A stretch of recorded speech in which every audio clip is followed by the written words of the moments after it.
بسم الله الرحمن الرحيم، والصلاة والسلام على أشرف المرسلين سيدنا محمد صلى الله عليه وسلم. أهلا ومرحبا بكم في فيديو جديد. النهاردة هنقول لكم على قائمة النادي الأهلي لمباراة البنك الأهلي غدا في الدوري إن شاء الله. المباراة شهدت مفاجأة كبيرة، استبعاد محمد الشناوي واستبعاد إمام عاشور. القائمة شهدت حراسة المرمى مصطفى شوبير، حمزة علاء، مصطفى مخلوف. خط الدفاع عمر كمال عبد الواحد، يوسف أيمن، خالد عبد الفتاح، رامي ربيعة، ياسر إبراهيم، يحيى عطية الله، كريم الدبيس.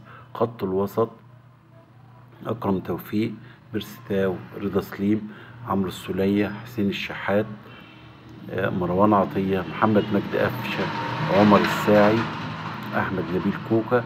خط الهجوم محمود عبد المنعم كهربا وسمير محمد.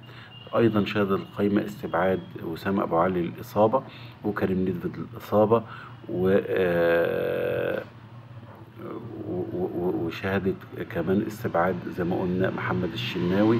أعتقد إن هي للراحة، على أساس إن هو نظام التدوير اللي عامله مع مصطفى شوبير. توقعي بكرة للتشكيل: مصطفى شوبير حراسة المرمى، عمر كمال عبد الواحد خط باك يمين، خط ياسر إبراهيم، رامي ربيعة، يحيى عطية الله. في خط الوسط أكرم توفيق، مروان عطية، محمد مجدي قفشة. خط الهجوم حسين الشحات، بيرستاو، محمود عبد المنعم كهربا. إن شاء الله بالتوفيق بإذن الله للنادي الأهلي. بإذن الله تكون مباراة قوية، المباراة الساعة 5 ومنقولة عن أون تايم سبورت. شكرا والسلام عليكم ورحمة الله وبركاته.